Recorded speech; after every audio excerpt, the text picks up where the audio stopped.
As we well know, life is full of decisions. Decisions that we must make every day. Some of those decisions are unimportant and inconsequential, while others affect us greatly, both now and for all eternity. A fact that we see repeated over and over again in our lives and in the Word of God. And as we come to Genesis chapter 19, we find that the nephew of Abraham, a man by the name of Lot, made some bad decisions. He had decided to live among the people in the city of Sodom, along with his family. A bad decision, which had disastrous results that affected him and that affected his family forever. Does it get any worse than that? We're about to find out. He was in the wrong place and with the wrong people.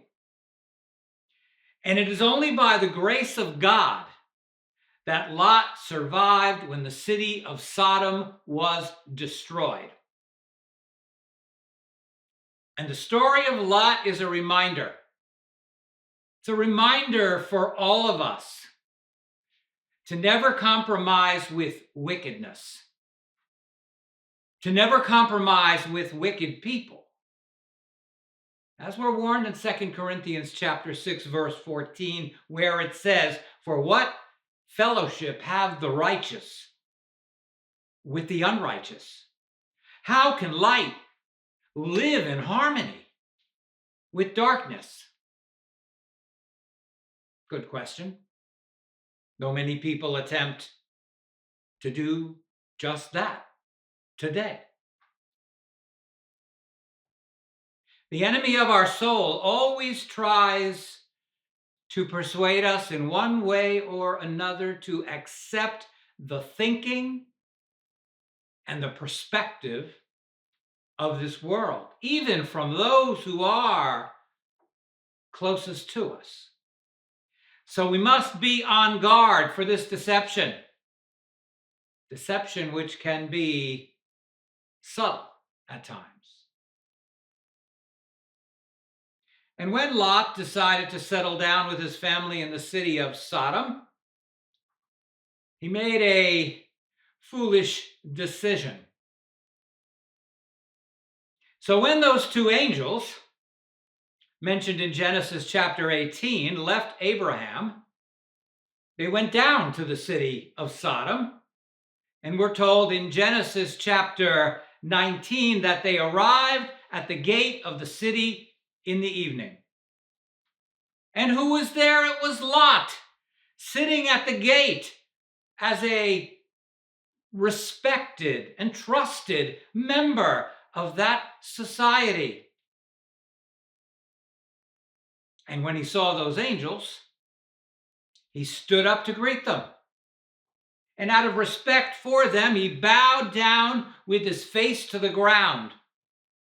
And he invited them to come into his house.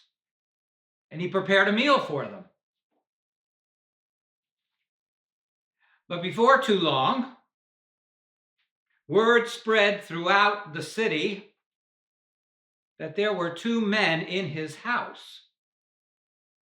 And in verse 4, we're told that the men of the city, both young and old, surrounded the house. They were driven by their lust.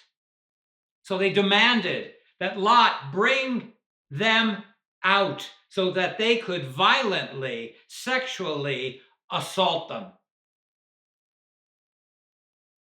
And even today, this kind of perversion is known as sodomy. After years of following the ways of the world, Lot had lost his sense of morality. And so he went outside of his house and he spoke to those men. And in verse 7, he calls them brothers, fellow countrymen. And then, in a shocking attempt to protect those two angels, Lot offered to give his two daughters to those men outside of his house to do with them as they wished. This should make us cringe. But those two angels didn't waste any more time. It was obvious that Lot had no control of the situation. So they took charge of the situation and they pulled Lot back into the house and they shut the door. And those men outside of the house were already spiritually blind. So then they were stricken by the Lord with physical blindness. And so it says in verse 11 that they could not even find the door to the house, though apparently they were determined to try. And Lot was given strict instructions by those angels. They told him to take his family and to leave that city because the Lord was about to destroy everyone and everything in it. But when Lot tried to warn the men who were to marry his daughters, they just refused to go. They didn't even take him seriously. And even Lot was reluctant to go. So the angel said to him, "Escape for your life. Don't look back. Flee to the mountains, or you too will be swept away." But Lot continued to argue with them. So what did the angels do? They took him and his wife and their two daughters by the hand, and they made them leave the city. And the next day, as soon as the sun had risen, and Lot and his family were far from the city, then judgment fell from the sky, as the Lord rained down fire and burning sulfur on Sodom and on Gomorrah and on the surrounding cities.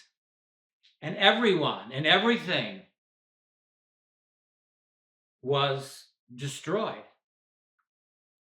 But as they were fleeing that city, the wife of Lot ignored the command of the Lord, and she looked back, perhaps mourning the loss of their lifestyle in Sodom, perhaps mourning for their wicked friends in that city.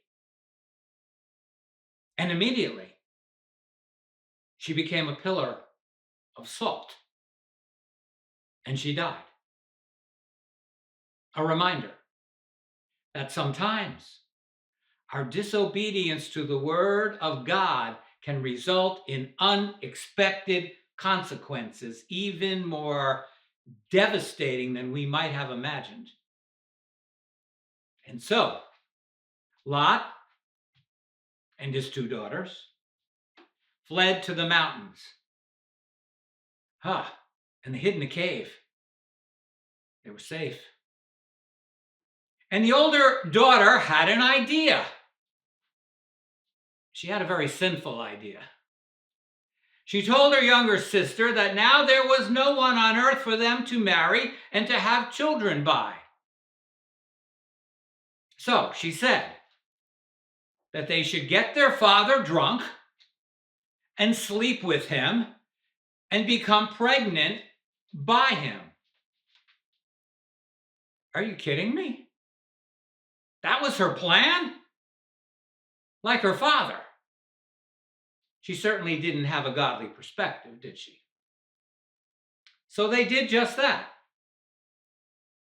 And both of them were with child by their father And later, those people, the descendants of those two incestuous encounters, became the Moabites and the Ammonites, who were the fiercest and the most persistent enemies of the nation of Israel. And they brought suffering on the people of God for many generations. Sometimes our sin has long-reaching consequences. And this is the last time that we read about Lot in the book of Genesis. Over and over again, the word of God warns us not to fall into the sin of immorality.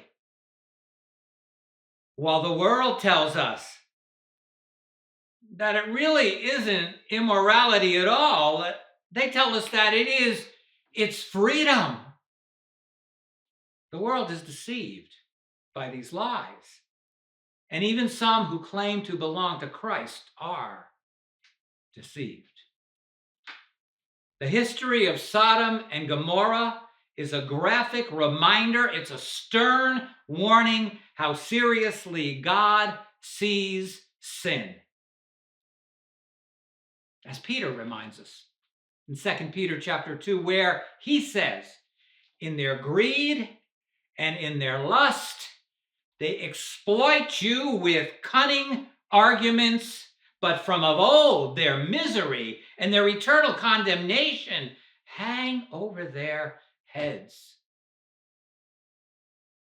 And if God didn't spare the cities of Sodom and Gomorrah by reducing them to ashes so that any evidence of those cities isn't visible today, we don't even know exactly where they were. Why do we think that he will not deal with us? We cannot embrace burning coals without being burned. Yet many times we find ourselves in the wrong place and with the wrong people. But we don't want to flee like Lot in our weakness and in our sin. We cannot escape the wrath to come except by the grace of God through Christ Jesus, our Lord. Amen. You've been listening to Bruce David Bell, pastor of Berean Bible Fellowship. If the Lord has ministered to you through this message and you would like more information, then visit us on the web at bbfva.org.